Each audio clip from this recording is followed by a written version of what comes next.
with the agenda. So in our name at Distilogix and all of our resellers and the team members that have joined, we really appreciate the effort and support from Broadcom. So we have two gentlemen today that will be running the practical training session today. I will, guys, leave it to you to introduce yourself and proceed with the agenda. And people will keep joining it. Please. Thanks, Mad. Hello, everyone. Good afternoon. A little bit of introduction about myself. I am Sainath Nanna, and I am a senior application engineer, part of support team at Broadcom. And I've been with Broadcom for over 12 years right now. And my role mainly involves in dealing with customers and helping them deploy, manage, and support Broadcom software solutions throughout the regions. And I have my colleague Rajshekhar with me, who is going to co-present this session. Sure, thanks, Sainath. So hi, all. Good afternoon. So myself, Rajshekhar. So you can call me Raj. So I'm a principal engineer working with Broadcom from last 10 years. So overall industry experience is more than 20 years. So I'm part of the technical support team working on the SONiC and other network operating system from Broadcom. So today I'll be presenting some of the SONiC features to you guys.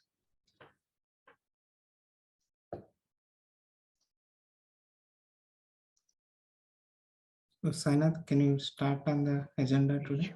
Yeah.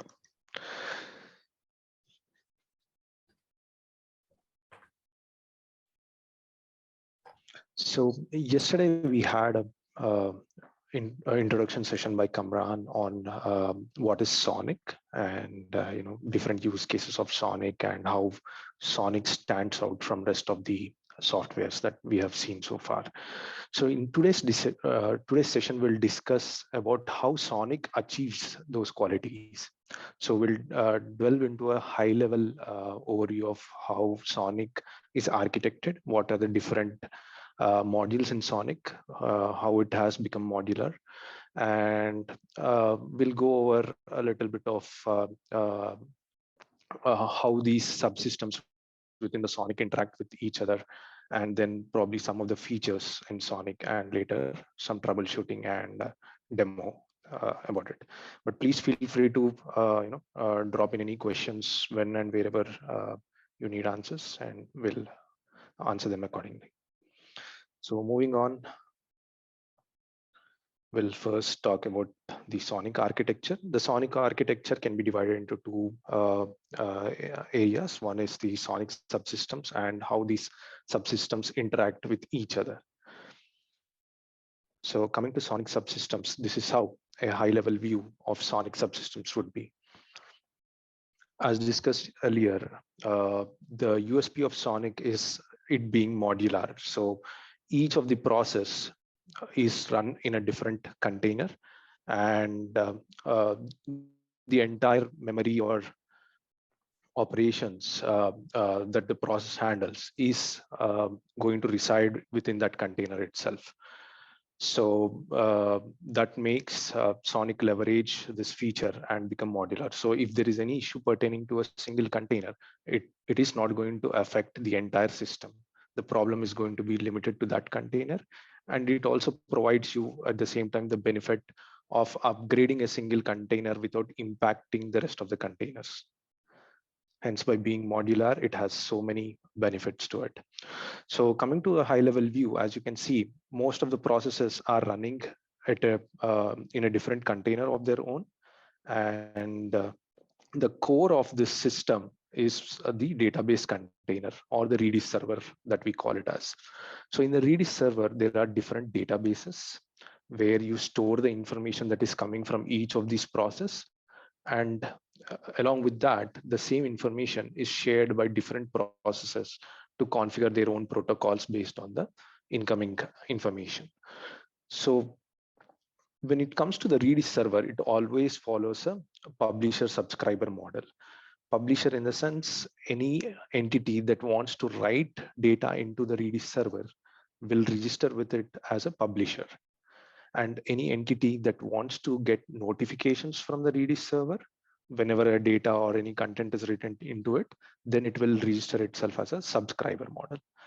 So you'll be seeing each of the container having a publisher, and the containers that process this information, mainly the SWSS container and the syncd container, register themselves as subscribers and publishers both. So at a high level thing, you'll see each of the container mainly has 2 or 3 daemons, for example, SNMP or LLDP, BGP. The primary daemon, for example, SNMPD or LLDPD, BGPD, is to interact with external network, that is send packets out of the SONiC subsystem, as well as receive the package from the external network, parse that information, and provide the parsed information to the next process within the container. So eventually the LLDP or BGP gives it to LLDP manager D or Zebra, and these take this parsed information and check whether this needs to be programmed into the Redis server. So for example, if you're learning the same LLDP packet from the same interface, it is already recorded in the Redis database. You don't need to write it again. But if you're learning the LLDP information on a new port, then this needs to be programmed in the Redis server, right? So that's when LLDP manager D takes a decision and writes that information into the Redis server.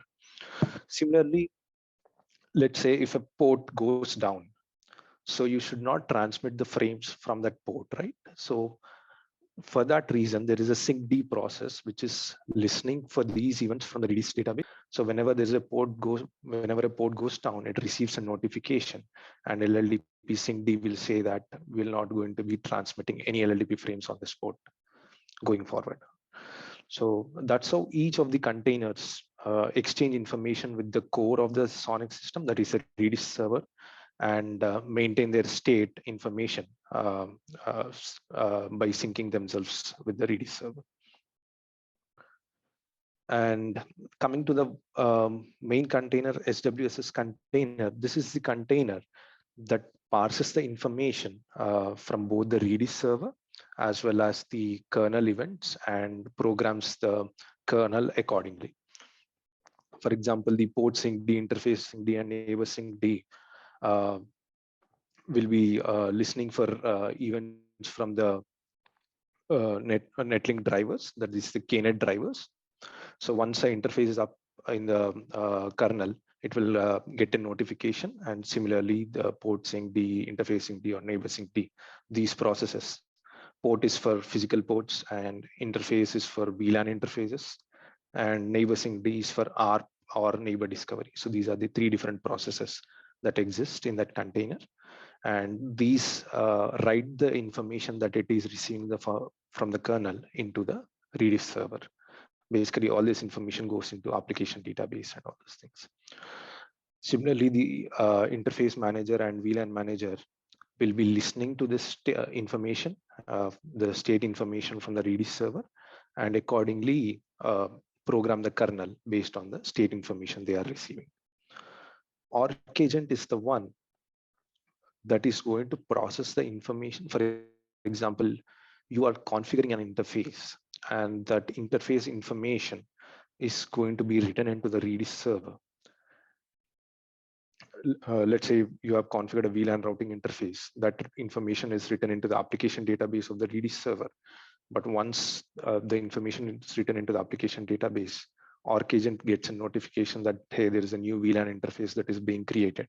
So Orc agent takes the responsibility of converting that information into SAI Redis APIs, and then program it into the SAI database in the Redis server.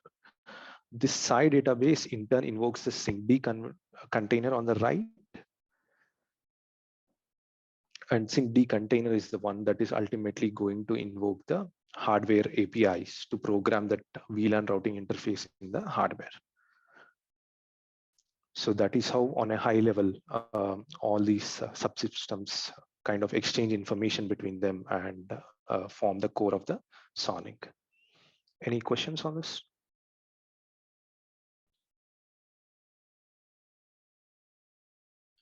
There was a question from Mohsen with regards to a challenge in the chat with regards to a challenge he faced with VSONiC on VirtualBox and GNS3. Is there anything we can help with, Sinat?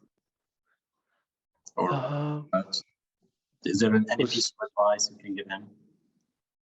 There is a challenge in installing the VSONiC in the GNS3 environment, is it?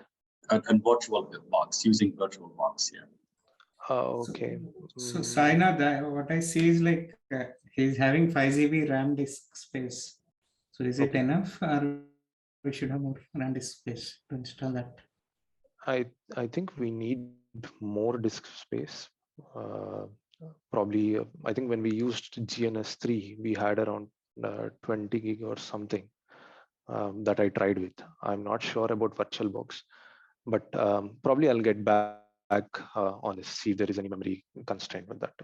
So can we know the size of the image, Mohammed, what he's trying to download? Yeah, go ahead, please, go ahead. Yeah, it's in the GitHub, Rajshekar, that we posted. Same image. Yes. Okay. And also, we have someone asking for Jyoti for the slides from yesterday. This will be sent later. Yes, I will arrange it with Kamran, and we will be sharing all the slides by email later. Right. So yeah, Kamran will be sharing it. Yeah, the same thing also. Yeah. So yeah, we will be sharing the presentations in addition to last time we shared the lab sheet. So now we will continue with this lab. Okay. Yeah. Moving on. Yep. So if you want to list all the containers that are existing on the SONiC subsystem, you can issue the Docker PS commands to list them and see what are the current containers and their uptime with respect to the switch. This is just a gist of the containers. There are more containers that are currently added into each of the SONiC releases as we move forward. Coming to the subsystems interaction, this is a example of how a route information is learned by SONiC and is programmed into the hardware. So during the initialization of the switch, the BGP container registers itself as publisher into the Redis server databases, basically application database. And similarly, the ARC agent and the syncd agents register themselves as publisher and subscriber models.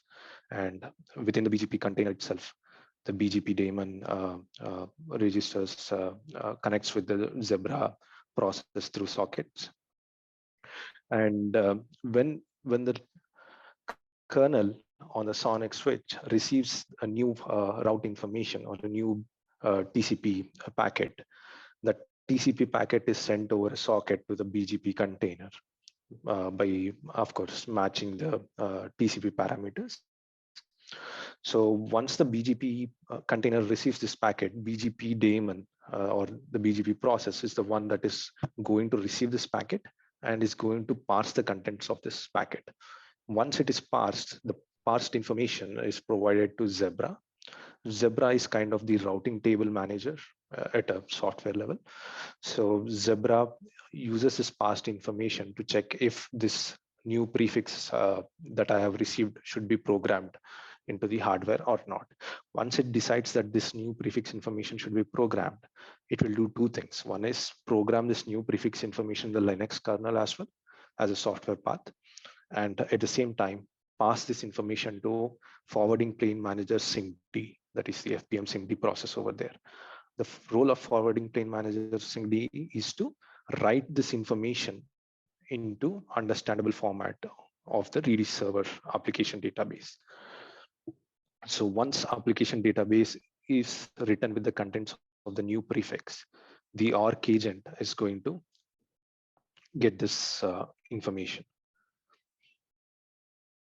So once ARC agent gets this information, it massages this information into an understandable format that it can write into ASIC DB and then programs the ASIC DB, as you can see on this. slide. So once the information is written into ASIC DB, a notification is sent to the syncd container. The syncd, based on the received information, will invoke the appropriate SI APIs, which is a wrapper around the hardware-specific SDK drivers. So once the SI API is invoked, it internally goes and calls the respective SDK driver to program that prefix information into the hardware. That's how the information, of a prefix learned from a packet is written into the hardware. Any questions on this interaction? I think there is a question in the questions and answers. So BGP container, I thought it's FRR container. Right. So even though it is FRR, we name it as BGP container. It runs FRR. Okay.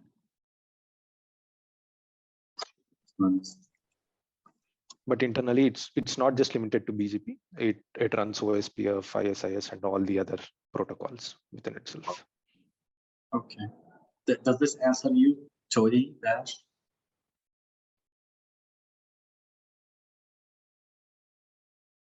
And again, guys, if you want to talk to the presenters, we're okay. So yes, that it's answered. If you guys want to like talk, just raise your hands and we will let you talk with the presenters and the trainers. We can proceed, Simon. Sure. So moving on, we'll discuss about how to manage the SONiC switch and what are the different ways to manage the SONiC switch.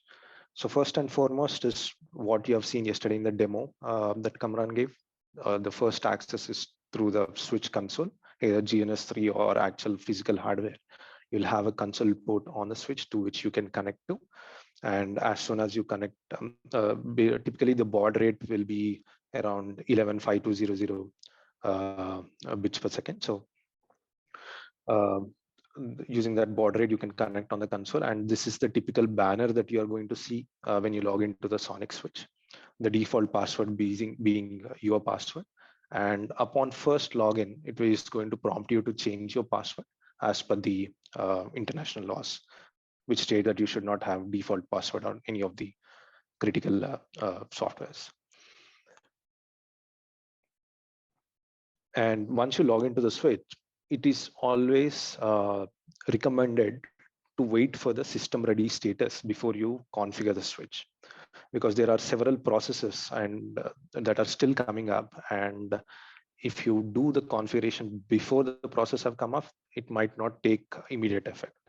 So it is always recommended to wait for this system is ready flag is shown on the screen and then proceed with the configuration. Once the system is ready, the another way is to get your ETH0, the out of band interface, up and running. By default, the ETH0 DHCP protocol is enabled on the ETH0 interface. So once you plug in a network port into the out of band interface, it will try to acquire an IP. And once you have an IP, you can log into the switch using SSH using that IP address. If you don't have a DHCP server, you can still allocate static IP address on the ETH0 interface to manage the switch, and following is the command to configure a static IP address on the ETH0 interface. So you just have to do config management interface add ETH0 followed by the IP address and subnet mask followed by the gateway. Any questions so far? I think we're good. We can proceed. Yeah. Coming to image management. So we talked about SONiC. One of the important things about SONiC is to leverage any hardware and load SONiC onto those hardwares, being independent of the hardware vendors. So how does these hardware vendors provide the utility to load SONiC onto them? So they need some kind of environment, common environment, so that any operating systems can be loaded onto this set of hardware. So that common environment is provided through ONI, which stands for Open Network Install Environment. So on a first boot, when the ODM ship the switch, they ship with this small OS called as ONI, and using that ONI, you can load SONiC onto that hardware. And once SONiC is loaded, you have a SONiC utility called as SONiC installer, which is going to help you load any further SONiC images onto the switch without going into the ONI mode. So we'll talk about both of these two in detail in the coming slides. So the Open Network Install Environment is an open standard that is defined to enable users to load their choice of operating system on a set of hardware.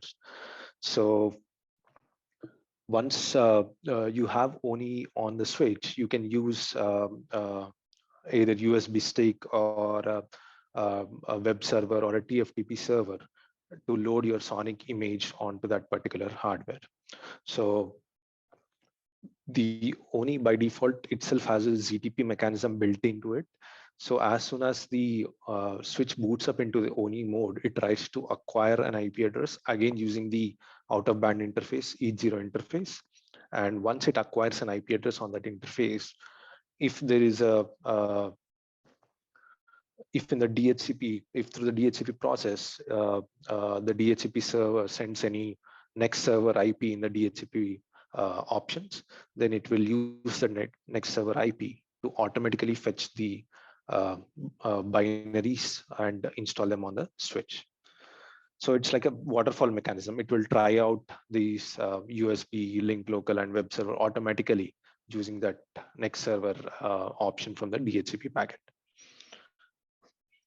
So it is something like this as shown in this slide. So once it automatically fetches the E0 IP address, it is going to try and fetch the ONI installer bin. So you can rename the SONiC image as something like ONI-installer or ONI installer.bin, and it will automatically fetch it using the URL, self-constructed URL.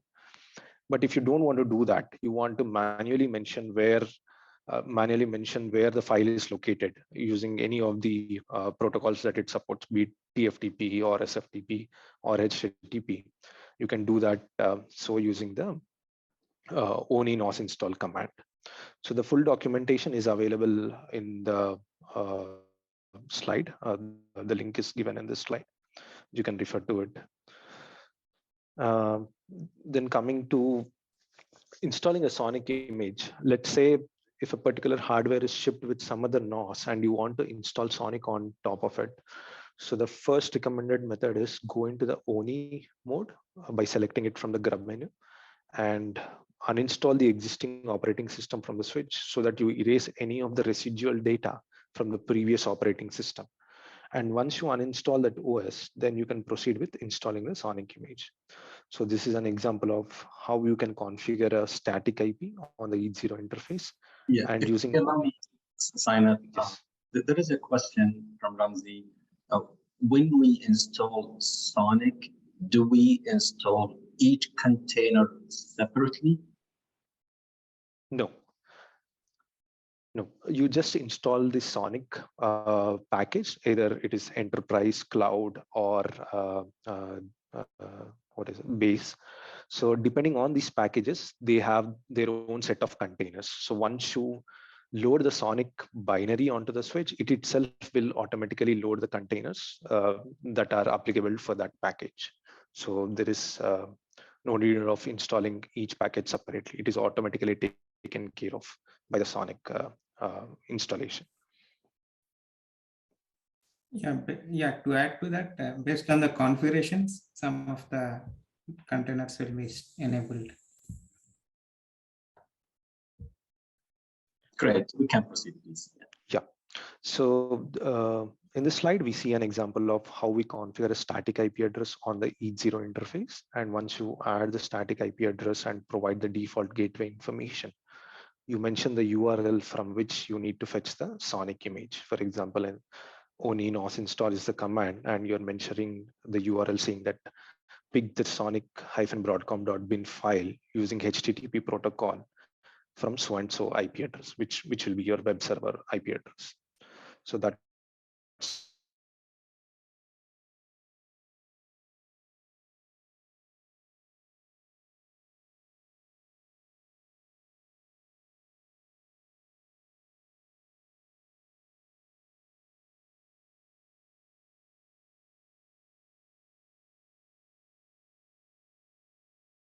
as one of the grub menu options. Coming to SONiC installer. So once you booted into the SONiC, now there is no need for going into the ONI mode. You are going to run SONiC on the switch, and any upgrade from one SONiC image to the next version of SONiC is all done through the SONiC utility called as SONiC installer. So these are some of the commands that SONiC installer provides, namely again, sure. Before we proceed with the commands, there is a question from this SONiC image only supports Broadcom ASICs like hardware and switches, or also can install on other switch products such as Cisco and others, Intel, ASICs, and others. We have provided the list of platforms that are supported on the enterprise SONiC. So those are the supported list of platforms on which you can load this image, which have been validated and tested. Okay. We will share this document. It was in the presentation of yesterday's session. So we will share this document so that you know exactly. Yeah, please proceed. So coming to SONiC installer, these are the list of commands that are existing with this utility. So the SONiC installer install command takes a URL similar to the ONI, where you can mention the URL through either TFTP or HTTP or SFTP. And once you provide the URL, it is automatically going to fetch the file using the mentioned protocol and download it onto the switch. Once it downloads, it unpacks and keeps it ready for the installation. And you need to do a reboot for the new image or new version of SONiC to activate. And this allows for dual partition. So you can have two images of SONiC that can be installed on the switch. And SONiC installer list will show the currently installed images that you have downloaded on the switch. And SONiC installer set default is to set a particular SONiC version to be the active version post subsequent reboots. And set next boot is to be active only for that particular boot cycle. And it will not retain over persistent reboots. So if you want to retain it over persistent reboots, you need to use the set default command. And remove is to remove a particular SONiC image from the switch. These are the examples of the SONiC installer command. And this is an example of SONiC installer install, where after the install keyword, you're giving the URL from which the SONiC image should be fetched. And once you provide that URL, you can see that it has downloaded the image. And after downloading the image, it is unpacking the image and trying to install it on the second partition. And in order for the second partition to activate, you need to do a reboot. So this is an example of the list command where it will list the currently installed SONiC versions.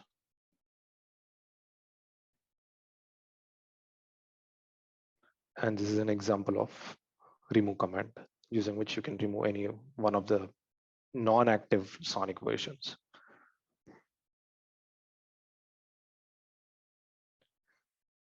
Any questions on SONiC installer?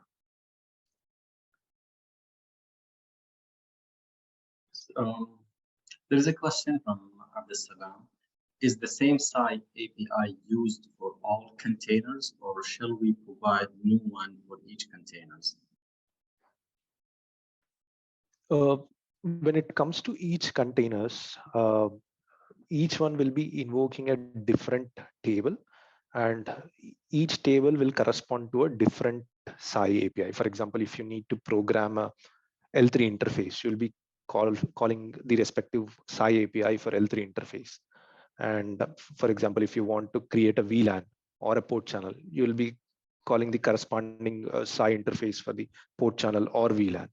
So you have a set of SAI APIs for each of these configurations. So yes, you'll be invoking different APIs, but it is not respect to the container. It is respect to the what you say configuration that you are trying to do on the switch. Yeah, I think we're good. Yeah, we can proceed, please. Coming to warm boot, again, the unique feature of SONiC is to do hitless upgrades without losing any of the forwarding plane, without any drops in the forwarding plane. That is through warm reboot. So once you install a SONiC image, once you download a SONiC image, you can issue sudo warm reboot, and it will automatically upgrade the image without any downtime. That is what it does. It takes a snapshot of the switch before the reboot, and it will maintain that state in the hardware through the reboot, so that there is no impact to the existing traffic through that node. So once the containers and all come up, again they will start processing the information, learning the prefixes from them, and if there is any change in the information, then only they program it back to the hardware. Until then, the hardware remains as it is, providing a hitless upgrade scenario.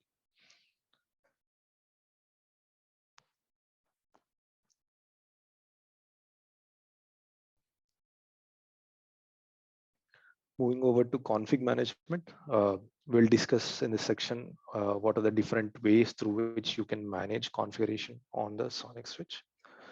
So primarily, there are two files where the configuration of SONiC system is written into. The first and foremost is the config_db.json, which is a JSON file, and all the content that is written into this file is in JSON schema. So as we talked about, the SONiC architecture, the core of SONiC architecture is the Redis server. And in the Redis server, there are different databases: application database, your state database. And within the application database, you'll have different tables like interface table, port table, and BGP table, BGP neighbors, and all those things. So what we do is, when you do a configuration, and that configuration is reflected into the Redis database, the same configuration from the application database is migrated into a JSON schema and is written into the config_db.json file. So this is your startup file. So whenever the switch boots up, it will always refer to this config_db.json and program the containers and the applications based on the content in this JSON file. So you can treat it as your startup configuration file. Coming to FRRconf, there are different modes in which you can run SONiC. One of them is a split mode, where you are going to separate the routing configuration from the rest of the configuration.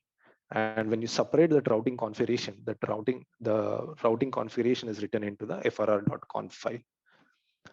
So you can control the writing of the content into these files using the routing config mode knob. So once you configure it as split, then you'll have two different configuration files. One is config_db.json and other is frr.conf. But our recommended method is to use SONiC CLI. Once you use SONiC CLI, the entire configuration, either routing and non-routing related configuration, everything will be written into the single file, which is a config_db.json file. If you allow me again, Sainath, Sure. there is a question from Mr. Bashar, and he's asking about whether it's mandatory to make warm reboot, like probably after configuration or when you run the system for the first time. Is it mandatory to do so?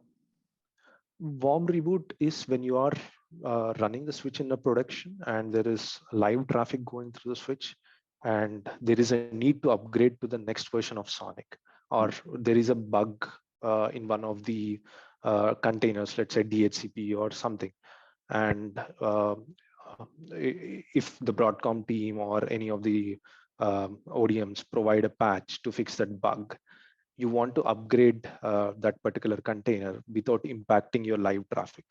So that's when you can use the warm reboot utility to upgrade a specific container or the whole SONiC subsystem itself using warm reboot, so that your live traffic is not impacted. Yes. In Great. any other case, you have normal reboot also, which you can use by having a maintenance window and taking a downtime. We even have the maintenance mode utility also, where you can take a downtime, put a switch into maintenance mode, so that all your live traffic is diverted to the active node, and you can upgrade the node that you have put into maintenance mode through active reboot. So there are different ways in which you can upgrade a switch, but warm reboot is primarily where you don't want to lose traffic and when it is live in production. Okay, so it's mainly you need it when you do upgrades or hot fixes for certain containers, and you can reboot only that container so that you don't affect the production traffic, or you can reboot the whole SONiC if there is a reason for that. But the good thing about SONiC is that you can reboot the container without affecting the operation. And when you do the warm reboot, it takes a snapshot of the configuration, so you go back to the configuration directly, right? Yeah. Right. Perfect. I can chime in here if that's okay for a minute, guys. Hi, this is Kamran.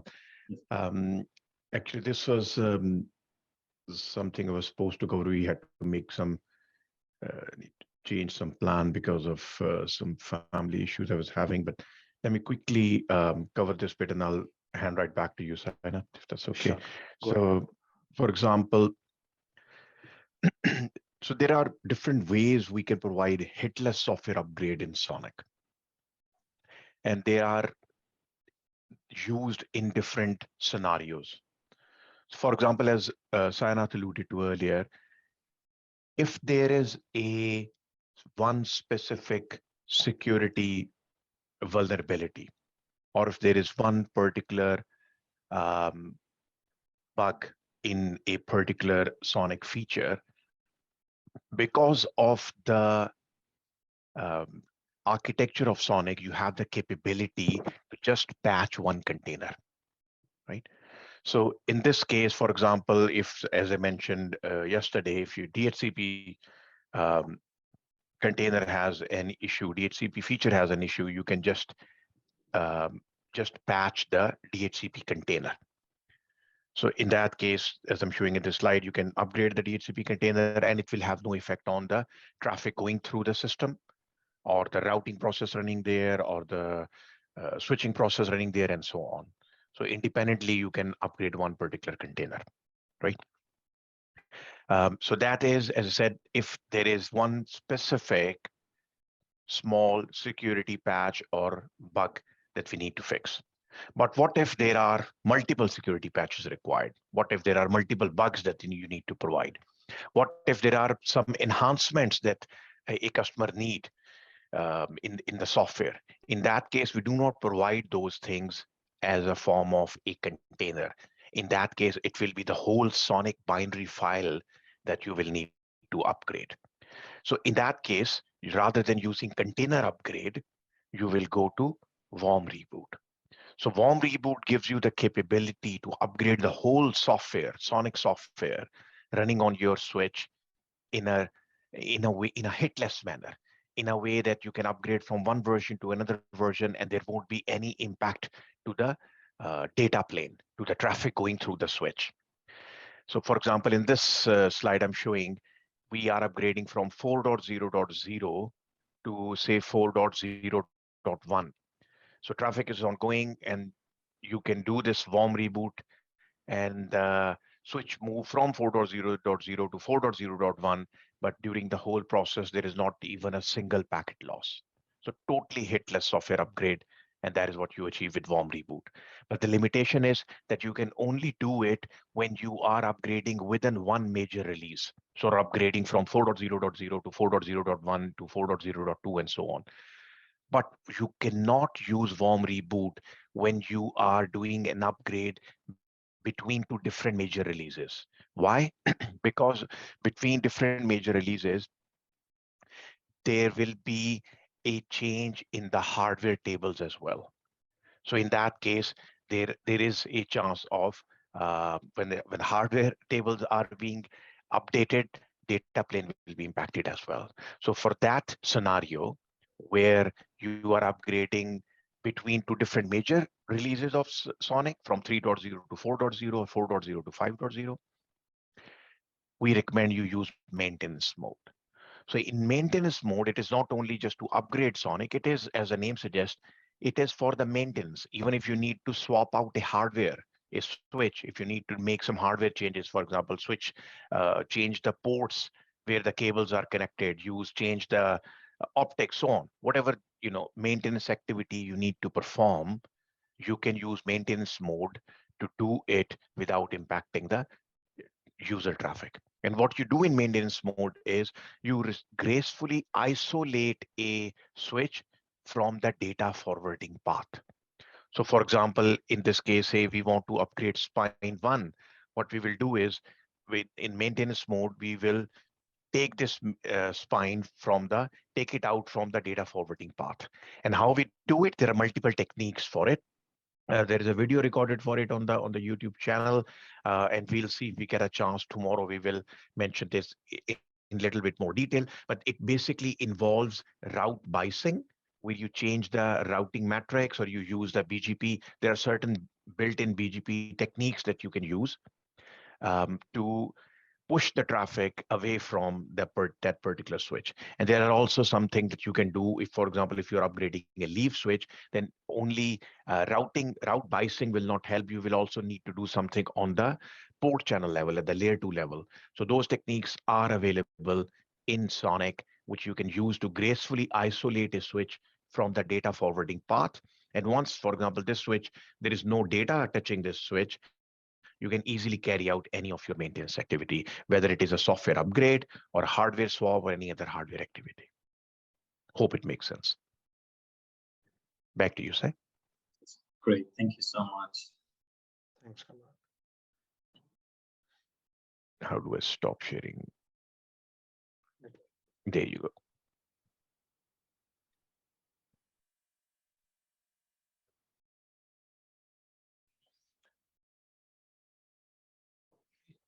Yeah, so back to the configuration management. So as we talked about, the config_db.json is the file to which all the configuration content is written to, and this acts as your startup configuration file. Now, when you do any modification on the SONiC CLI, once it boots up, and if you don't save this configuration, it's like basically you're running configuration, and your running configuration is not same as your startup configuration. So if you want to retain this running configuration and make it persistent across reboots, you have to save the configuration. So write memory is the command that you need to issue in order to save your running configuration into the config_db.json file. So once you execute this command, the configuration is going to persist across the reboots. And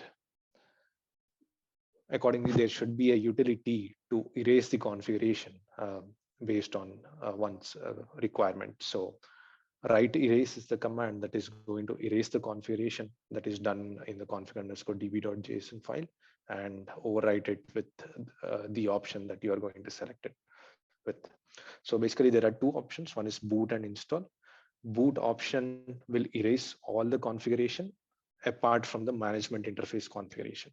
There may be instances where you have assigned a static IP address to your management interface and you don't want to lose this configuration by erasing it. So you can erase the rest of the configuration, but still retain it using the write erase boot option. And if you want to erase the entire configuration on the switch and make it similar to your factory defaults, then you need to use write erase install option. that is going to make your switch reboot with factory defaults. Any questions on this topic? Yes, there is a question on the config management from Cody again. There are CMD line difference in using pure open source SONiC, like the community SONiC, versus Broadcom SONiC. Is there differences? Well, I guess there are differences, right? Like, for example, there is a, Toddy says, I think I might be referring to the Clish command line. He says, I discovered this about 6 months ago using actual physical Celestica DX010 hardware. In summary, is Clish proprietary to Broadcom SONiC image that is not in OSS SONiC, or will it be with future commit to OSS SONiC? In the questions and answers. Yeah, just give me a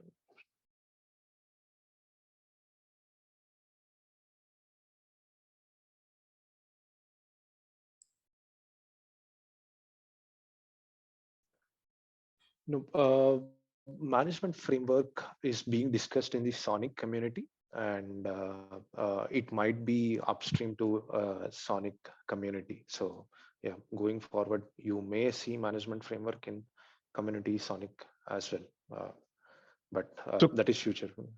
Correct. Yeah, the Clish is already up upstream, right? So it is available in community, but the challenge is that community is heavily influenced by the cloud providers. I'm looking at it, the question is asked by Toti.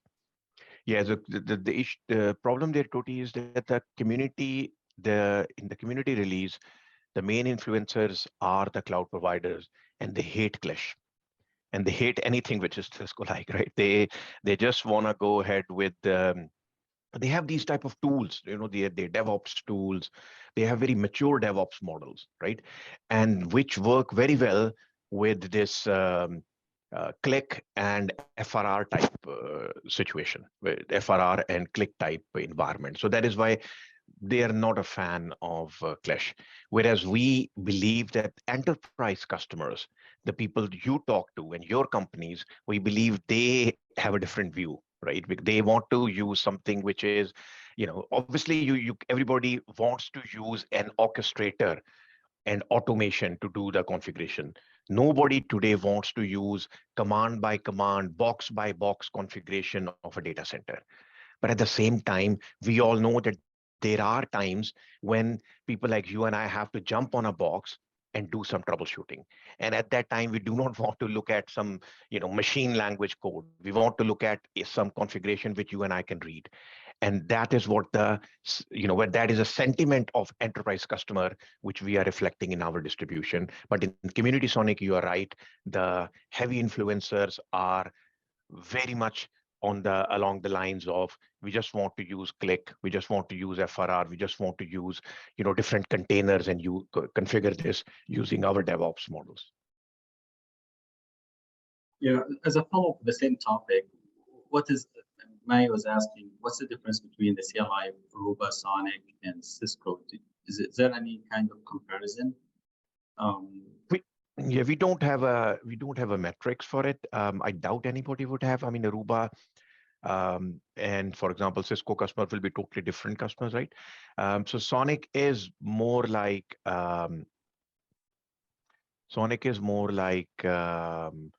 Cisco-like commands there in SONiC.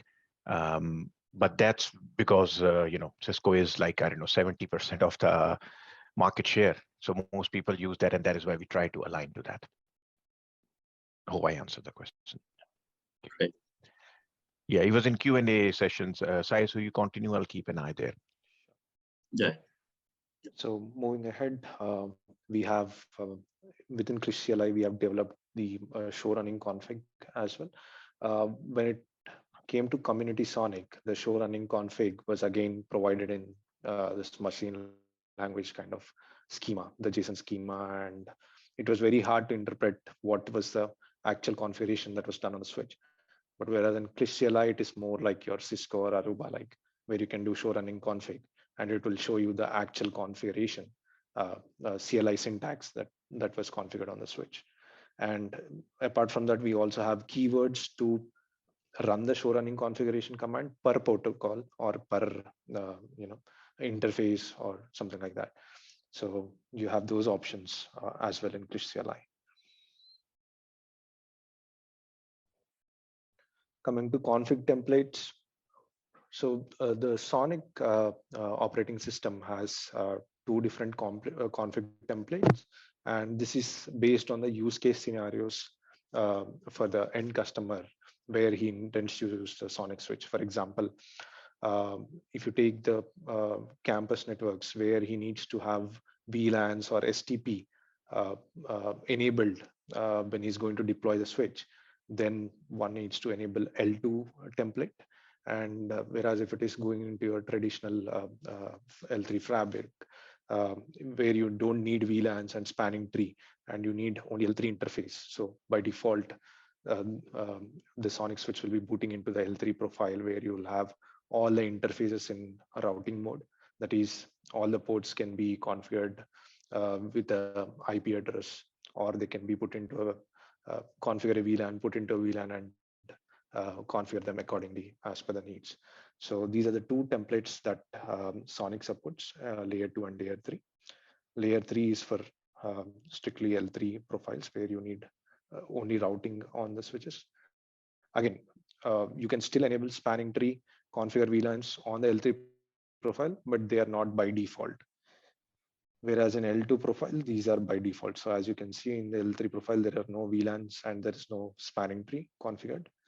But whereas if you change the profile to L2, by default, there will be spanning tree and there will be VLANs, a default VLAN configured for each of the ports, which is VLAN 1.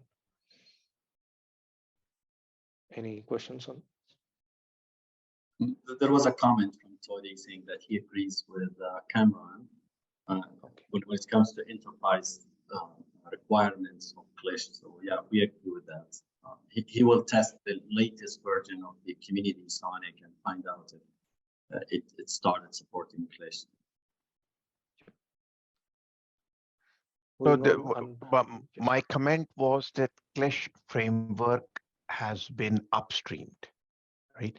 I'm not sure if it is available in the community SONiC or not, but it is, the framework is available in GitHub. So with the community version, you are able to create your own file. You can use the Dockers and you can just create your own community SONiC. So you have the capability to use Clish in community SONiC. You can compile it yourself, yeah? Great, we can proceed. Moving on, another way to manage the configuration on the SONiC switch is through ZTP, the zero touch provisioning. So when you're deploying a new SONiC switch and you know where you're going to deploy it, probably as a leaf or a spine or anywhere in the network, where you know what is the configuration that is going to run on the switch. So you'll be defining a configuration template, and you can push that configuration template onto the switch using the ZTP process. So when a SONiC switch boots up the first time, it will be running ZTP to automatically fetch the configuration. So in order for the ZTP to fetch the configuration, the DHCP packet should contain the option 67. And the option 67 should point to the file, the ZTP.json file, which will have the steps on what needs to be done as part of the ZTP process. So as part of ZTP process, you can define either to download a new firmware version onto the switch, or download a particular configuration onto the switch, or execute some some script as part of provisioning, or anything that you can mention in that ZTP.json file. And once you mention it in the ZTP.json file and provide it as option 67 in your DHCP server, the switch will automatically fetch the file and process the ZTP.json contents one at a time. So it will, for example, if the first process is to upgrade the firmware, it will upgrade the firmware. Then after following that, if the process is to copy a configuration file from a specified location, to the switch and use the configuration file, it will do that. So that's how you can use ZTP to provision the switch during the first boot itself. Any questions?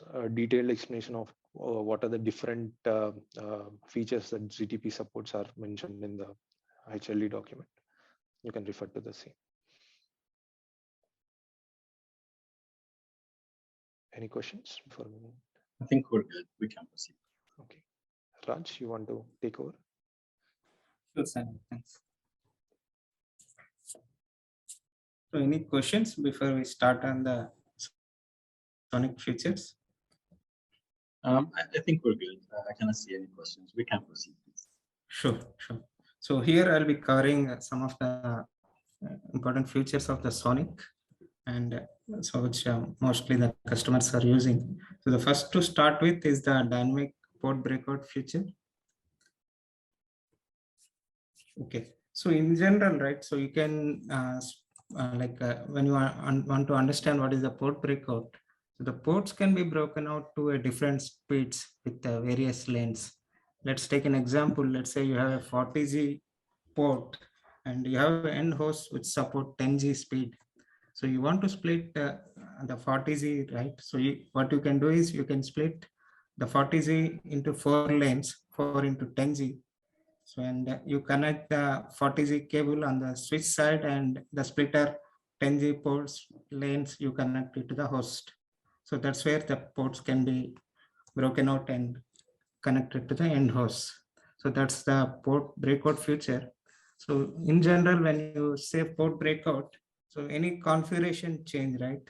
So you need to reboot the switch, and this affects what all the running configuration and takes impact. So with dynamic port breakout, what it does is you don't need to reboot the switch. It's just the port which you want to configure should not have any VLAN or IP address configuration. So you just split the ports. Let's take a 100G port. You can split into 4 into 25G. So automatically the lanes will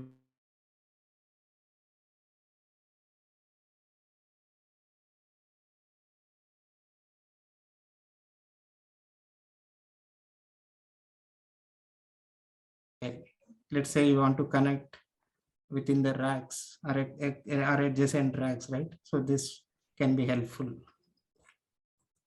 So how do we do that? So we support today with Clish and the OCI Yang models. So here are some of the commands with respect to the Clish. So you enter into the port, you specify the port. Let's take here the 1x49 is a 100G port. So you say the interface breakout and you give the port number and what is the mode. It's 4 into 25 or 4 into 10. So you'll see the options when you give the mode. So these are the options. Similarly, how do you unconfigure? You just give no interface breakout along with the port. So whatever you configured, you can view the mode with show interface breakout modes. And there could be some dependencies. Let's take the port might have already some configuration. So you run the last command, show interface breakout dependencies, and give the port number. So it will list out if there are any configurations that need to be removed before you start breaking out.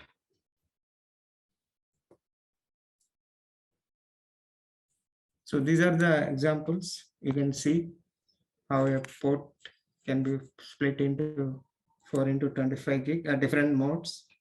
Either it could be 1 into 100G. Even the 100G port can be made it as a 40G link speed. Similarly, 4 into 25G and 4 into 10G. So based on the mode you configure, the lanes will be adjusted accordingly and the port speed will be set. So any questions on this? I think we're good. No questions. We can proceed. Sure, thanks.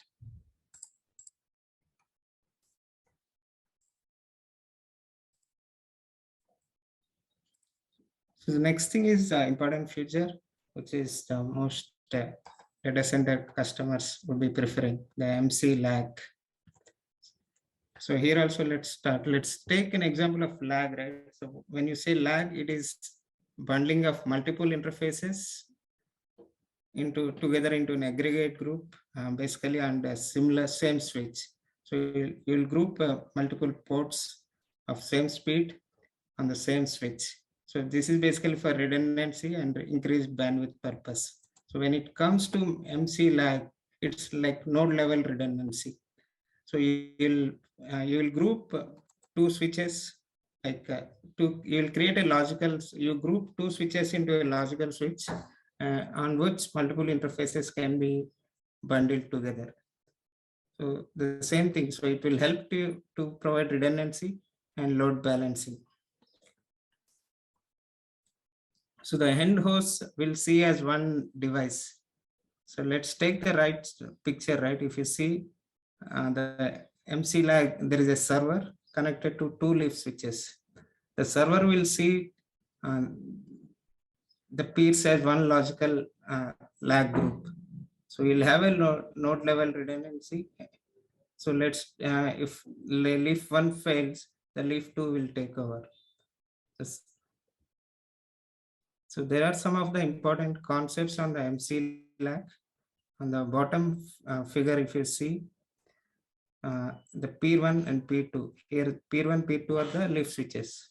So how do they communicate? So it's like internally we have the protocol called as ICCP protocol. It's like inter-chassis communication protocol. So any MAC or any ARP that is led by one switch, right? It will be synced with the other switch using this control plane protocol. And these two switches, how do they see each other? Is basically there will be an L3 SVI link. So where periodically they'll be sending a keep alive messages and see the other node is alive. So if it sees the other node is dead, it will become automatically the active MC lag node. So both nodes will have the system MAC that needs to be configured. So that will be shared to, like the end host will see the MAC address, the common MAC address. And yeah, if you allow me to step in, because there are like a couple of questions that might be related. So there was a question about the difference between MC lag and the port channel, and Mr. Kamran has answered that the port channel is between the two devices, the interconnectivity, and MC lag, we create a port channel for two devices. So if you want to elaborate more on that, Raj, it's up to you. Okay, sure.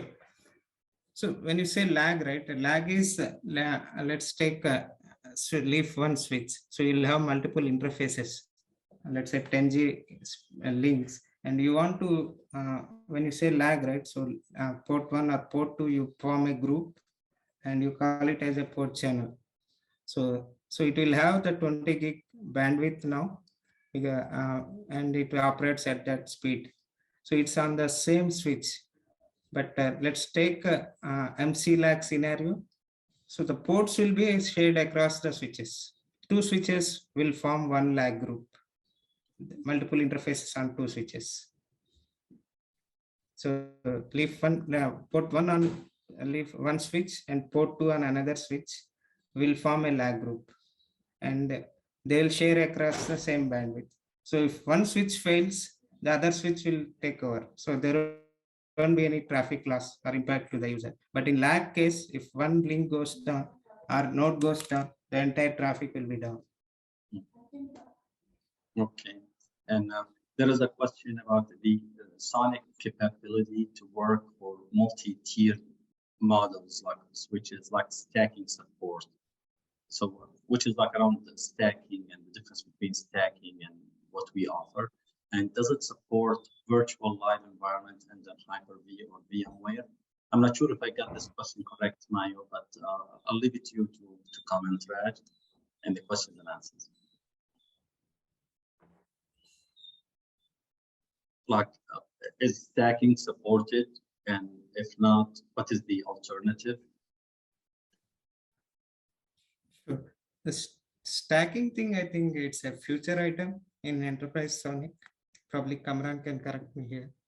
Yeah, so let me just read the question. SONiC is capable to work for multi-tiered models of switches with stacking support. So yeah, so we do not support stacking. If you think about it, the idea of stacking, why do you need stacking? The whole concept of stacking comes from two things. One is that you want to have what just Raj explained, multi-chassis ether channel. You want to have multiple access switches acting as one switch. And now your servers can have port channel to, rather than just having connection to one switch, now they can have connection to 3 or 4 switches. But because those 3 or 4 switches are forming a stack, from a spanning tree point of view, it is still one link between two devices. There is no loop. So you will have all your ports will be up. So one of the benefits of stacking is that it allows this multi-chassis ether channel. We have now better technologies available, so we don't need stacking for that particular purpose. The second purpose of stacking is to have one management plane for multiple switches. So for example, if you have 16 switches in one particular stack, then you are not configuring, you do not have to manage those switches 16 times. There is only one CLI, there is only one management plane available, and you can configure all of them. Once again, that concept is outdated. Now people go for DevOps model or orchestration solution, which can manage hundreds or thousands of devices rather than focusing on a bunch of a dozen or so devices. So that is why I believe that stacking designs are a bit outdated. If you look at the modern solutions, that is not where the industry is going. Yes, I agree with you, Cameron. With logical grouping now, you don't really need any more stacking. Stacking is, for me, it's a cumbersome configuration. It's a 25-year-old technology and concept, mainly because of the to avoid the loops, so that you can have multiple ports without having loops. It's an old technology. You don't need it. We do provide that logical grouping switches with better management without interruption to traffic. I see also a few questions. Mayo, I'm not sure if I get Hyper-V. Now, I know that in your hospital, you guys want to, in the hospital, you want to move to the cloud, but I don't know, it shows that moving to the cloud, I don't know how does it work here. Okay. So if I understood the question clearly, what Mayo is saying is, does SONiC environment work in a Hyper-V or a VMware environment? The answer is yes, very well, right? So if you remember my presentation from yesterday, the second use case I highlighted, that was with VMware environment, right? So with VMware, we have more integration for obvious reasons. But with the Hyper-V, even Hyper-V or OpenStack, any of those environments will work very well with SONiC. So SONiC can act as a underlay, and you can create your overlays on it. It's very agnostic to the overlays. That is the benefit of using a technology which is based on standards, nothing proprietary. Great. I think this answers your question. Perfect. Great. And do we have something here like right? It's already answered. So the MLAG and stacking. Yeah. Okay. And there was a link. Yeah, I see there are some very interesting comments from Toti and good discussion ongoing there. So, yep, very well. Very nice. Yeah. Okay. Yes, please go ahead. Okay. Let's move on. So the MC-LAG, it's active passive mode we support, and it's based on the IP address, the switch IP. It will become active passive. And another important thing is the SAG IP, which needs to be configured when you are using for EVP and VXLAN. So it is the default gateway address to enable you to use the same gateway IP address across the leaf switches. So that are part of a VXLAN network. So when you are using this, you need to configure this SAG gateway. And we'll talk more about static anycast gateway hopefully tomorrow. when we'll do our lab. So we're going to do a VXLAN EVPN lab where we will be configuring these static anycast gateways. Okay. So then, yeah, sure. So the next thing is the VTAP. So it's an endpoint of the tunnel. So basically it's the IP address. You configure the loopback address. So each leaf switch will have a different loopback address. And when you are forming a part of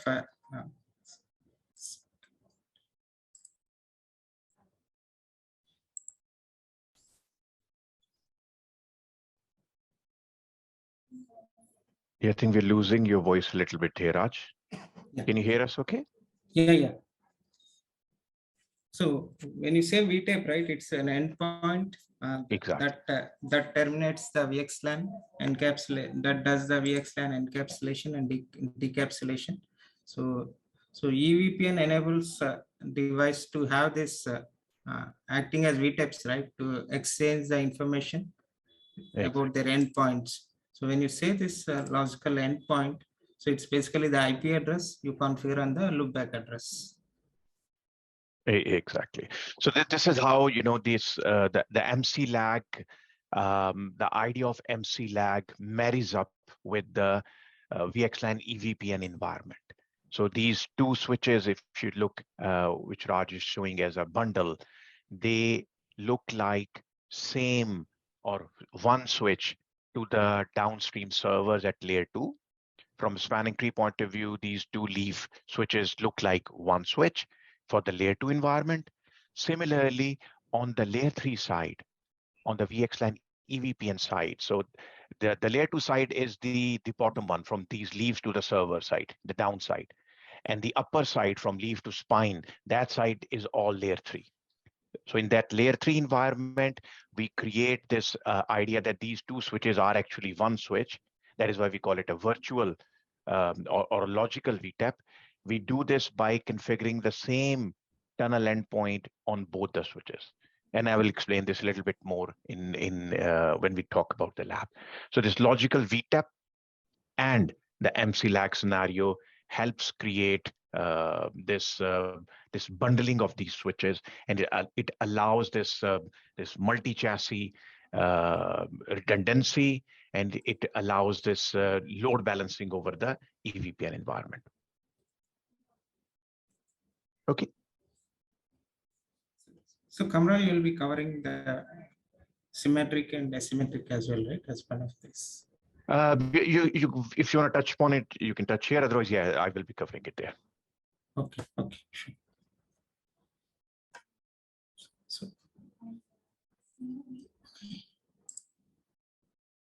So basically, the N3 MC lag is like the end host is basically the L3 host. So where we need to exchange the ARP across the MC lag piece. So this is done over the ICCP link. So where we have an end host with the IP address. Exactly.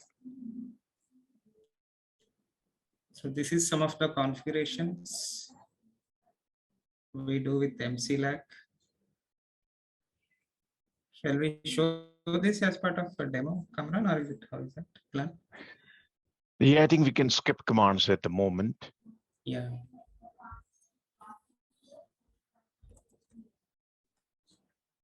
Any questions on the MC lag part before we move to DHCP relay?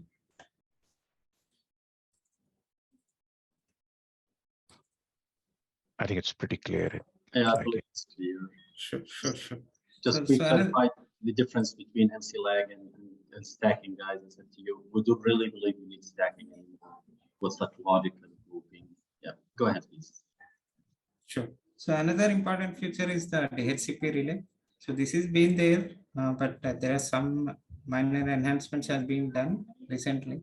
So when you say DHCP relay, right? So the client and host will generate the DHCP like when they boot up. So they need to get an IP address. So since they can't like they need an IP, right? So when you enable the DHCP relay service on the SONiC switches, which will be there will be an agent running on. So this will take the client request, and on behalf of the client, they'll send the DHCP request package to the server. Based on the client subnet, the servers will allocate an IP address and they'll send it back to the DHCP relay agent. So which in turn will allocate the forward it and then assign an IP address to the client. So we have a DHCP relay agent service running on the SONiC switch. So and this has been extended for the port channel and the physical interfaces, and also we have a sub option link 5 support being added. So based on the client subnet, the servers will allocate an IP address. So this is based on the pool, the client servers will allocate seeing this option.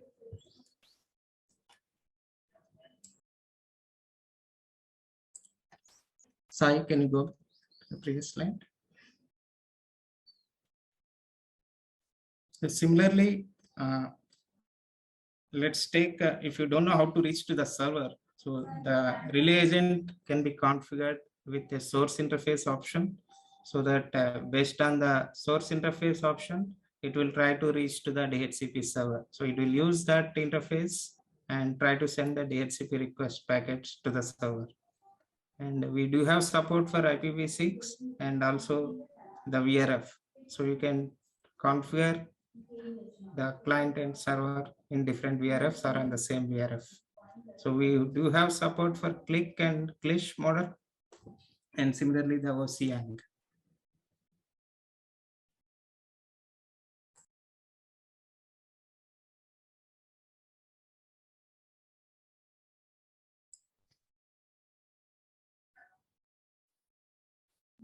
So we do have support for DHCP relay in an MCLAG scenario. So consider the case like the client will send a relay agent will be running on both the switches in the MCLAG domain case. So the request can go in one switch and the response can be received on another switch.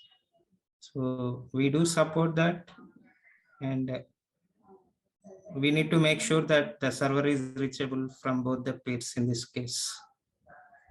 And the same configuration of relay should be enabled on the leaf switches. So how the client details and all will be again exchanged over the MCLAG peer link.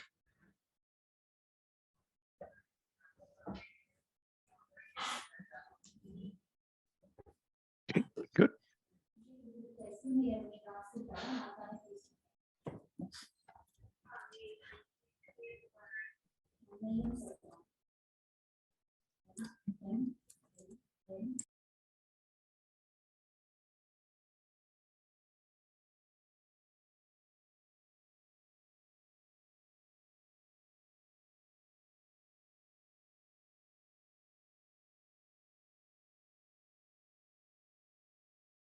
I think you are on mute, Raj.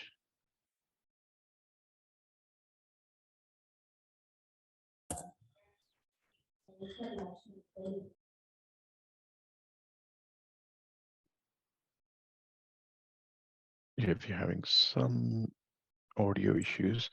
Yeah, sorry, I have some audio issues. So another important feature is the pump traffic.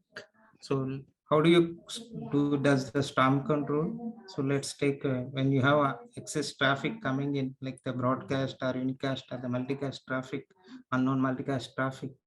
So we have the provision to enable the storm control feature so that you can limit how much the control traffic or unknown host traffic can be received to the control plane, and the excess traffic can be dropped. So this is basically done based on the filter rules. So we have some configurations. We can do that where you can rate limit that. It's based on the kbps or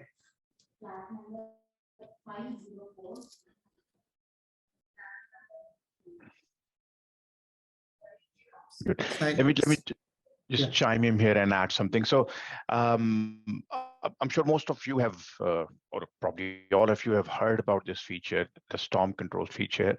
But before we had these features properly configured, probably Mohit would also remember that in old days, you know, the big issue in the data centers has always been with the loops. And one problem that we had was that once you have loops created in one data center, because there was a need to extend your layer 2 between data centers, it would go from one data center to another data center, right? So it will just melt down the whole of the data center operation. Then I've experienced it personally. Here in the UK, there was a big bank in Edinburgh where, you know, this problem was created because a loop was created because somebody just connected a third-party switch with some Cisco switches, and, you know, without realizing what they're doing, and it just melted down the whole data center. Then the architects at that time, all of us, the way we were, you know, trying to overcome this issue was that we would always create these multi-site type of data center interconnects. So if you remember yesterday, I was talking about this DCI options in SONiC, and that we have multi-pod option and multi-site option.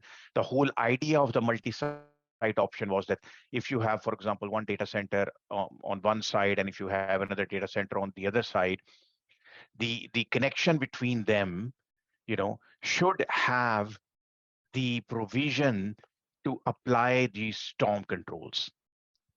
And you could only do that if you could see that the traffic that is going through is bum traffic, right? So bum traffic means broadcast or unknown unicast or multicast. So typically we do it on the broadcast traffic or multicast traffic, right? We can do it on unknown unicast as well. But you can only identify this type of traffic if it's broadcast or multicast or unknown unicast if you can look in the actual addresses, the source and destination addresses of it. So now think about it. It means that you can only apply these type of techniques between data centers if the traffic is not encapsulated with any overlay solution. So VXLAN, so think about it, right? When you encapsulate a packet with VXLAN, you're actually hiding the original packet, right? You don't know whether the traffic is broadcast or multicast or whatever, right? So that is why that multi-site DCI option, for a long time, it remained a very preferred option, although we were losing all this overlay information, but we had to go for this multi-site option so we can apply our storm control on these points between the data center. So if there is an issue in data center 1, it does not melt down our data center 2. And this is the additional capability which was provided to us by this multi-site design, is that we now have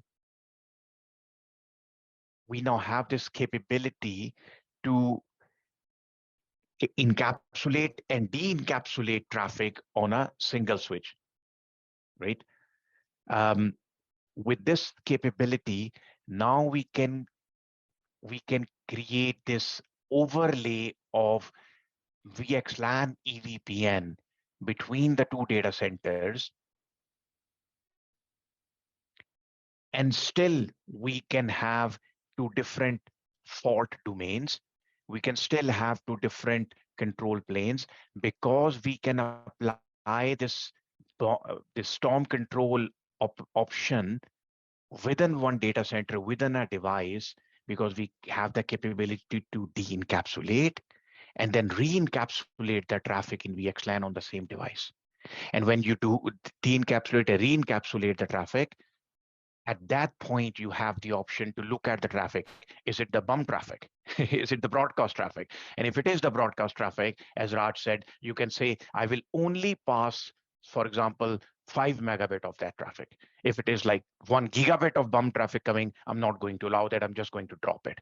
So that is why if there is any issue on one side of your data center, it will not be propagated to the other data center. Yeah, very good. Come on. And there's a question here. Like, what's the difference between storm control, like all techniques of storm control and bomb storm control, like for unknown multicast or stuff like that.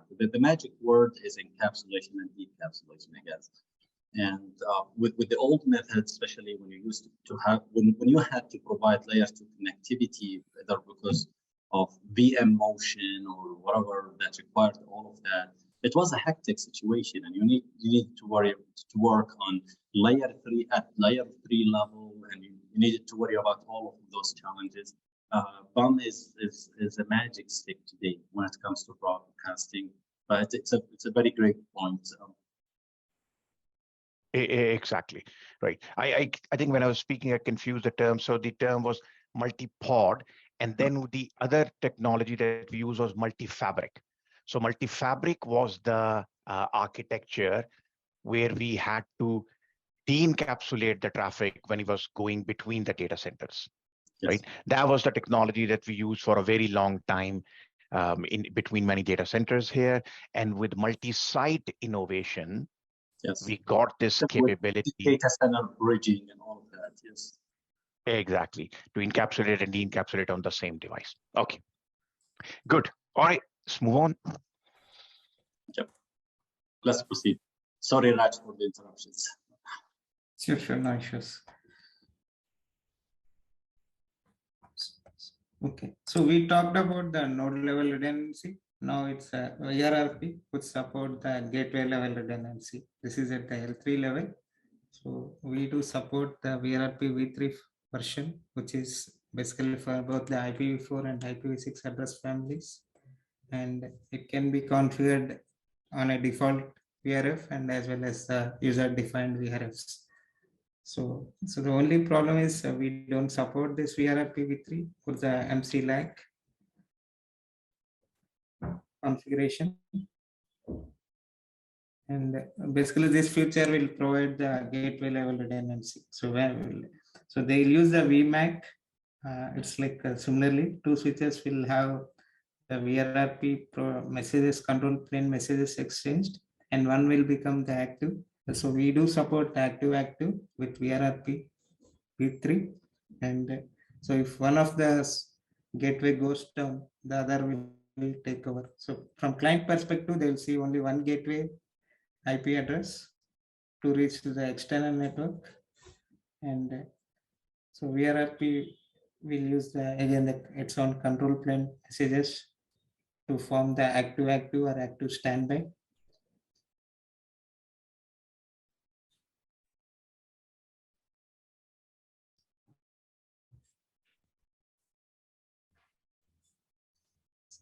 Next slide. Okay. So I think we'll talk about the configuration things when you do the lab work with VRRP v3.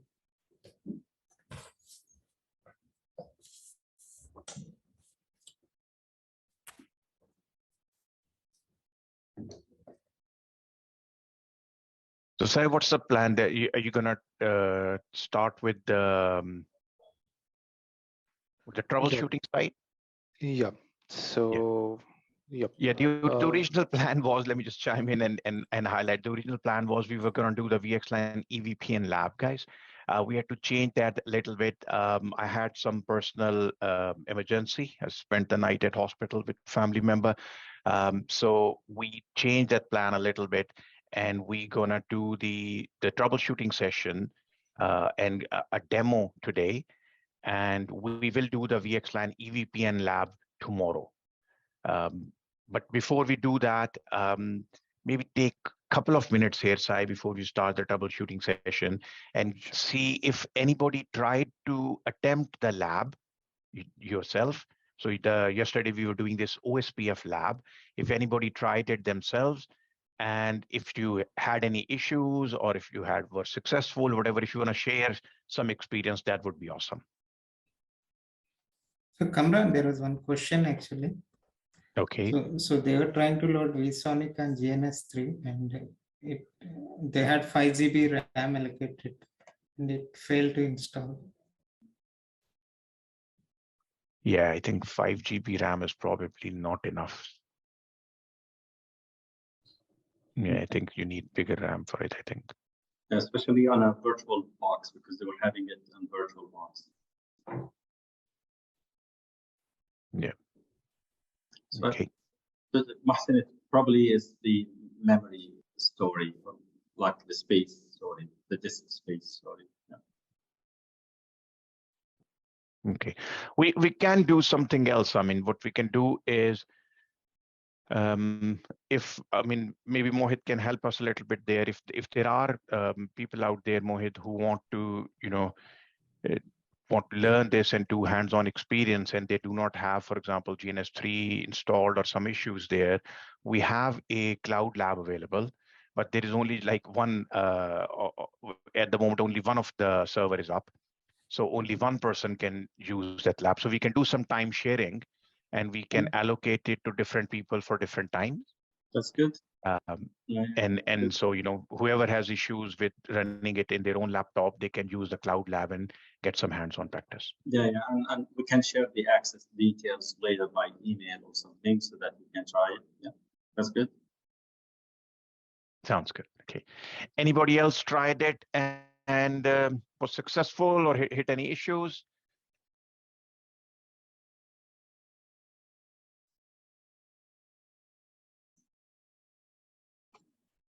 Yeah, I've had some feedback from people that really did manage to get it working. So I'm just saying I didn't change SONiC with, I didn't try charge SONiC with the VirtualBox. I switched it to Hyper-V and it worked fine, except the CLI is very slow, even with 75% usage. Interesting. Mu'taz, it was okay for him. So. Yeah. Okay. Ramsey had it running on Hyper-V with 16 gigabytes. Okay. Yeah. I also have 16 GB, and it works for me. Okay, good. Well, glad some people at least tried and it's working for them. And as I said, if it doesn't work for you and you are interested, please share your information with Mohit and we'll create some time sharing access for you for the cloud lab. But very glad that you guys are turning up, in numbers for this training. You're taking interest, you're asking questions, keeping it interactive. So thank you very much for your participation. Okay, let's continue, Sai. So moving on to the debug utils. Again, no software is complete without having debug utilities. So in order to diagnose any of the problems or issues that you noticed when you deployed. So SONiC is no different, and we have put in a lot of effort into including a lot of debug utilities to isolate these problems and understand the issue at the very corner scenarios. So these are some of the utilities that we mainly use. One is syslog, debug trace, interface counters, and forwarding drop, CPU path, interface recent downs, and TCP dump, and the rest of the things. So again, anything that is happening on the switch is always logged and stored in the files in the directory /var log, and it will be saved as syslog. So we store the data of the past 20 days or something, and we cycle them once the 20 days is elapsed. So you have syslog data of the past 20 days. Whenever you hit an issue, you can go through these syslog files and understand whether there was any critical issue that happened or any error that happened over the course of these days. So it's always useful to go back through these syslogs for the information. For example, you have configured something and it did not take effect. So if you go and refer the syslogs, you'll know there will be some error message or something that would be popping up in the syslog related to the issue with the configuration. And you can pipe and grep through the syslog for any specific set of logs. Coming to debug traces, each specific protocol has a set of traces within that application. So in order to enable those traces, you can use debug followed by the protocol to enable the debug traces. And these will be going to the syslog file. Interface counters are the first and foremost to refer to in case if there are any packet drops or you see any anomaly in your network traffic. The first and foremost command would be your interface counters, where you can see if there are any RX drops or RX errors incrementing in these counters. Similarly for the transmit side as well. And once you see any drops, then you move on to the next set of commands to identify the reason for the drop. Similarly, we have CPU queue counters. So each interface has its own set of queues, and if you want to see where the incoming traffic is ending up in which queue, you can use this queue counters to dump the traffic per each queue, and also identify the drops where the on which queue the drops are happening. Forwarding plane drop counters. So as I talked about, like if there is any anomaly with your network traffic, or if you're seeing any RX drops, you'll go to the next steps to identify why these drops are happening. So you have this utility called as forwarding plane drop counters, where you, depending upon the hardware capability, you'll have a set of drop reasons that you can map to a set of counters, and then issue CLI commands to see if those counters are incrementing. So using those counters, you'll be able to identify what is the reason for the packets being dropped. And also you have a feature to mirror these dropped packets to the CPU as well, if the hardware is capable of doing that. So this is the first command to check what are the capabilities that a particular ASIC supports. And based on that, you can configure your drop counters accordingly. So in this example, below are the drop reasons this ASIC supports, like MPLS miss or IP header errors, or source IP or destination IP is link local, and L3 MTU is exceeding. So all these are the reasons that it can track and give the information about. So this is how you typically configure a drop counter. You give a name to the drop counter, like in this example, it is a FT drop _1, followed by enabling the counter. And you want to identify what type of counter it is. For example, in this previous slides, you have ingress drops, and similarly, if ASIC supports, there could be egress drops as well. So here you want to mention what is the type of the counter you want to measure to. So you'll say type is port ingress drops. This is for grouping. You can group a set of counters under a group name and use it to filter the drops in the subsequent CLI commands. And this is the reason code which you want to add for this counter.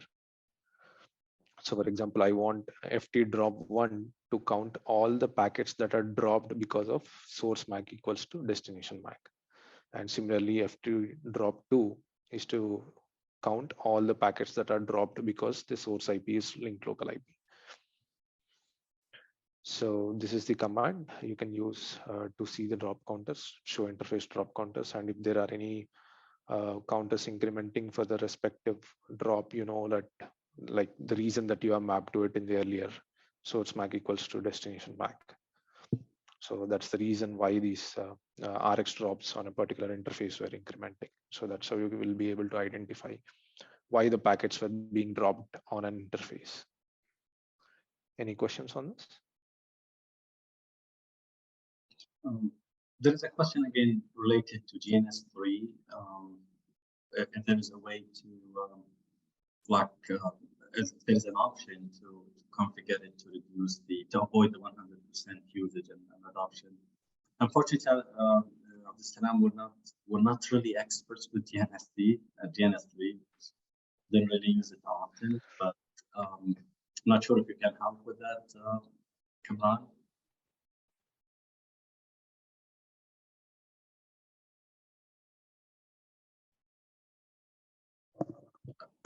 You are unmuted, Kamran, if you try. I was muted. I think with the older version of Dynamaps, the idle PC, etc., was a bigger option now, or more important value. I think with GNS3, it does it automatically. I'm not aware how to do that with SONiC. I played around with Dynamips back in 2006. That I remember, I used to calculate the idle PC value and set it up on at that point it was Dynamips, it wasn't called GNS3. With GNS3, I've not used idle PC value, so I'm not sure. Yeah, you need to find your what we call the sweet spot value. You have to keep trying. I think that's the only way. It's just keep trying. I cannot think of any other way. Especially when you're on the idle PC value again until you find it again and again until you find it. Yeah.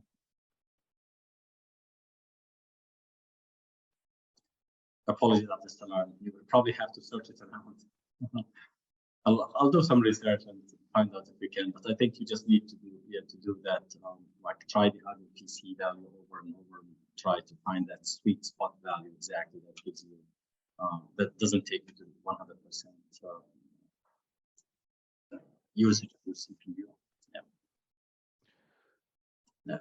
Let's proceed, please, Simon. Okay. So moving forward, the next one is CPU packet debug counter. So all the packets that are coming to the CPU are handled by the KNet driver on the SONiC switch.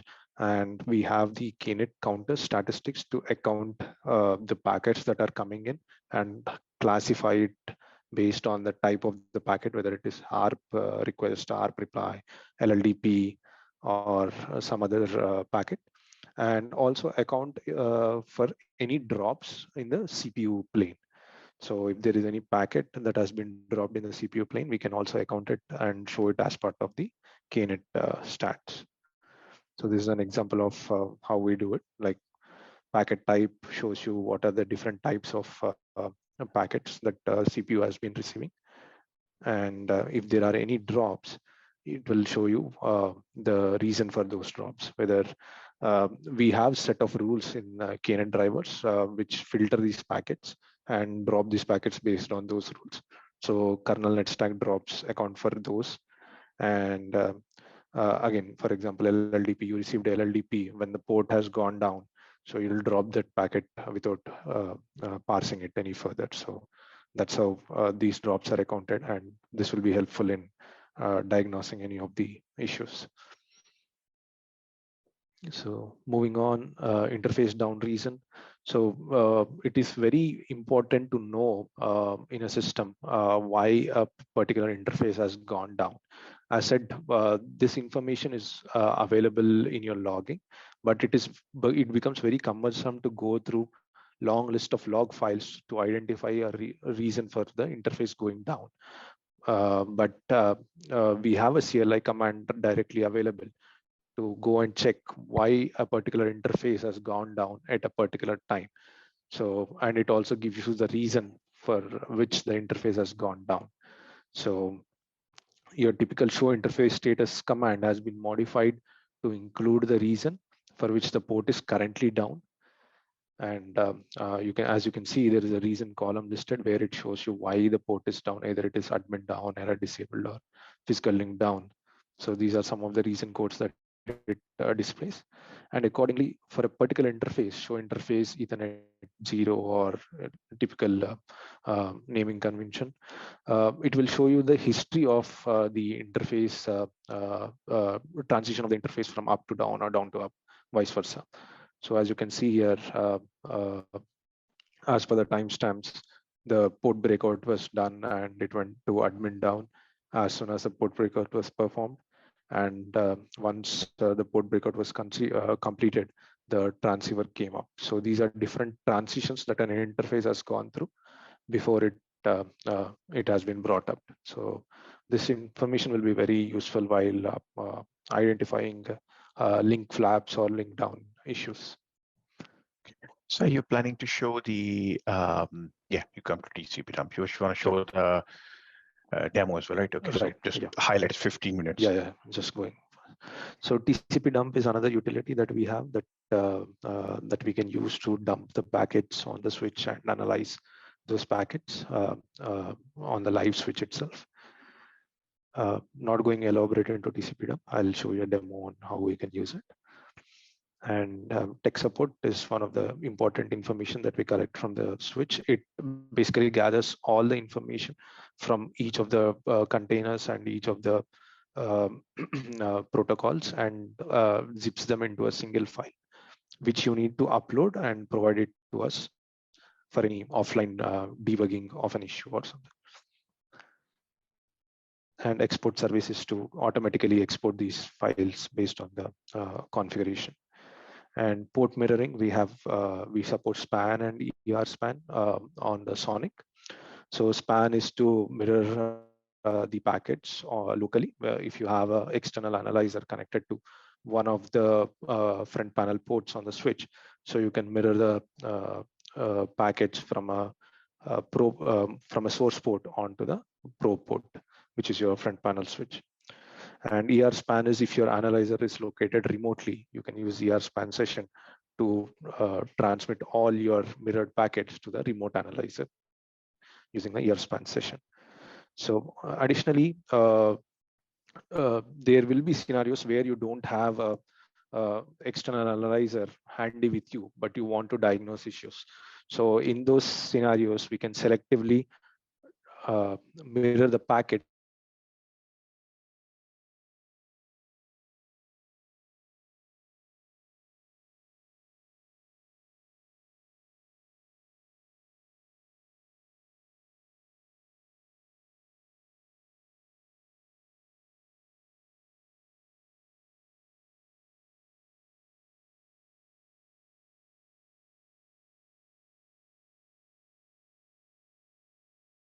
and tunnel between two endpoints, two leaves.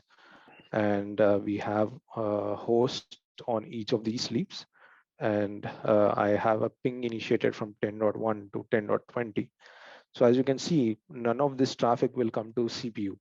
It will always be forwarded using the switch hardware based on the VTAP configuration and where the end host is located. But if you want to identify whether this traffic is actually hitting the switch or not, you can configure a span session to CPU and see if the packets are actually ingressing the port or egressing the port. So let me switch on the demo.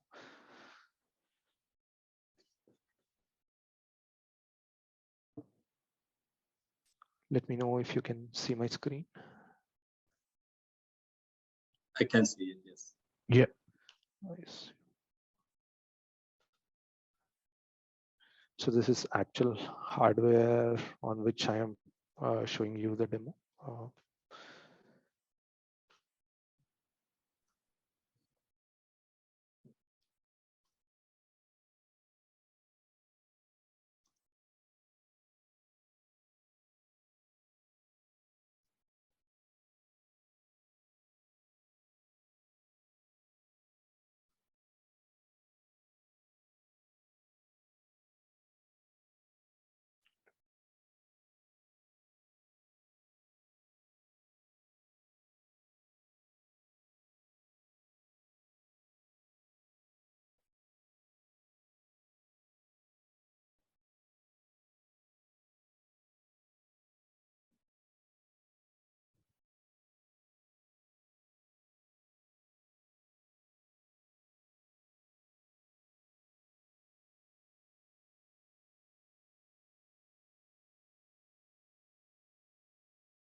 Looks like switch is unreachable at the moment, right?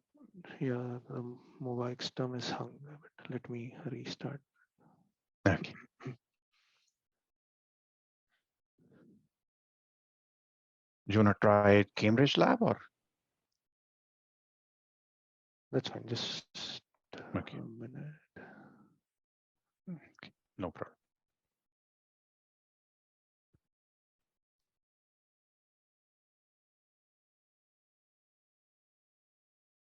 Yeah, what I like about this feature is that Sanath will be showing the span to CPU feature. So span capabilities, obviously, they are available on almost every switch. Remote span capabilities are also available.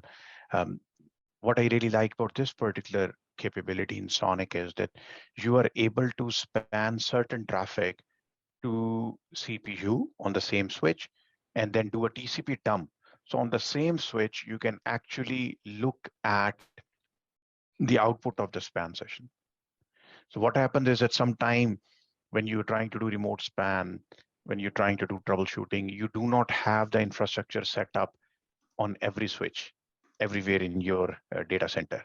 So sometimes you had to call for change windows, you create that VLAN where you have your, traffic analyzer, you do the remote span or ER span, and then take the traffic there and capture it. In this, with SONiC, with this capability, you can just capture certain traffic and look at it and analyze it then and there very quickly. And you can define the traffic. I mean, the second very important parameter here is on a production switch, if you are going to punt some traffic to CPU, that is a dangerous thing, isn't it? It's like, if you remember if you have some Cisco background, you remember the debug commands on Cisco switches or Cisco routers sometimes could be very dangerous because it could cause a lot of CPU spikes, right? So similarly, if you are not careful, we can cause the same thing here. But the beauty here is that you can define which type of traffic you want to punt to CPU. So you can be very granular. You can define it in an ACL and you can say, okay, on this port, I may be receiving, I don't know, 50 megabit of traffic or 500 megabit of traffic, but I only want to punt this particular traffic from this source to this destination for this port number. Only that traffic should be punted to CPU. I want to look at it if I'm receiving it or not, and if I'm receiving it, what are the different parameters within that traffic. So you can be very careful. You can very carefully specify which traffic you want to look at on a production switch without causing any issues and without waiting for other infrastructure to be set up. Okay. So, yeah. Can you see my screen now? We can see your screen, yes. Is it visible okay, or should I increase the font? No, I think its font size is fine for me. Yeah, okay. So as you can see, like I have two hosts. One is directly connected to this particular switch and other is host learned through VXLAN tunnel 20. So I initiate a ping from this endpoint to my host on the other end of the VTAP.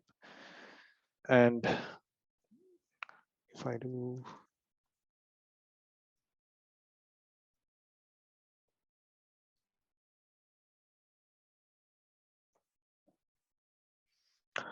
show VLAN 10, I can see that port channel 1 is where this host is connected to, as you can see from here. And let's say if without doing a mirror session, if I just do sudo TCP dump, you don't see any of this traffic coming in because it is all being transmitted in the forwarding plane itself. But if I want to see this traffic, all I need to do is I will do configure a mirror session and I will configure my destination as CPU. I'll say my source interface is port channel 1 and I want to mirror the traffic being received. Yep. So now if I go and do sudo TCP dump, you can see the ICMP echo request coming in. Right? So this is how you can redirect your traffic that is going through your forwarding plane to the CPU and analyze the traffic. So as Kamran mentioned, we can even mention granular things like particular mirroring on your particular source or destination or different parameters using a policy. And once we apply that policy on the port, only that specific traffic can be mirrored to the CPU. Exactly. So in live networks, sometimes this is a very, very big, the thing that puzzles us. A mystery sometimes is that this traffic is this traffic reaching this particular switch or not, right? Is this traffic reaching this particular hop or not, right? How do you find that answer? You can't do it with trace route, right? Because your trace traffic may be going some other way and your actual traffic may be going some other way, right? So these type of feature can actually give you very deep visibility into your network. And you can do that visibility, as I said, on the run, on the go, without causing any CPU spike, CPU churns, and you can get the information that you need. You can understand if this traffic is reaching here, if it is reaching here, what is happening with that. And you can do, you can take some further steps as well, where you can look at if the traffic is being dropped. Then, as I mentioned about features like mod and so on, you can understand why that this traffic is being dropped, what is the drop reason there. So you can get to the root cause of an issue very quickly. Hope this made sense. If there is any question, please let us know.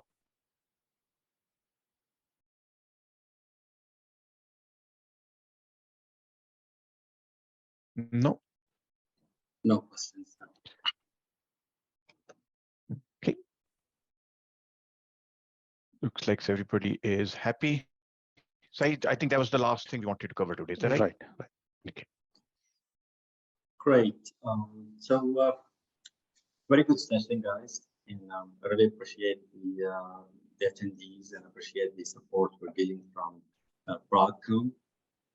As Kamran mentioned, we have the third session, which is tomorrow, and which will be run by Kamran. The documents, like his presentation last time, and the PDF file of sign-up presentation today also will be shared. We will get all of these documents and be sharing them by email. In addition to that, we're recording every session, so those sessions will be uploaded to our YouTube channel so that you can refer to them at any time. And looking forward to seeing you guys again tomorrow. Okay. Perfect. Thank you very much for your time, guys. Thank you so much. Thanks, everyone. See you all. Thank you all, guys. Cheers. You guys have a good day.